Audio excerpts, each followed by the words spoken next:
Je voulais vous parler de Un métier sérieux, le nouveau film de Thomas Lilti qui est actuellement dans les salles. On distingue deux grandes catégories de volcans. Lesquelles? Moi, j'ai trouvé que votre cours était assez ennuyeux.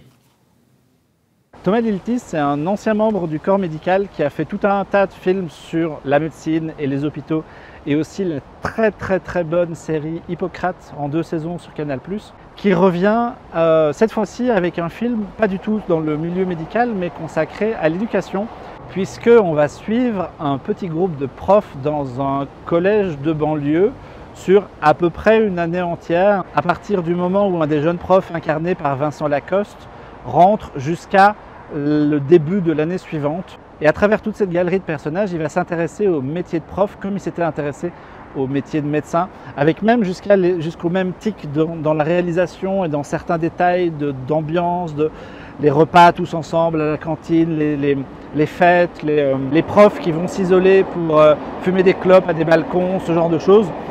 Il dresse un espèce de panorama du milieu des profs. C'est vraiment très intéressant, fait avec beaucoup d'humour, de sensibilité.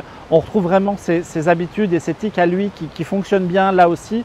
Le film manque peut-être un peu d'enjeu parce qu'à force de vouloir dresser un espèce de panorama sur toute une année, il n'y a pas de choses particulières. Là où Hippocrate, par exemple, la série sur Canal, chaque saison, il y avait un événement qui faisait un peu un espèce de fil rouge sur toute la durée de l'intrigue.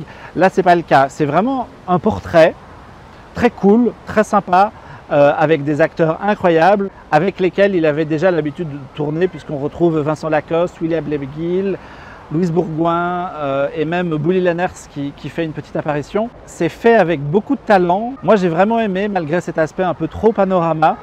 Ça n'empêche pas que c'est une jolie réussite. Moi, ça m'a même rappelé mes anciens profs, ça m'a même donné envie pas de reprendre contact, mais de chercher ce qu'ils étaient devenus, parce que ça donne vraiment envie de se replonger un peu dans les années collège côté professorat. Et rien que pour ça, c'est très réussi.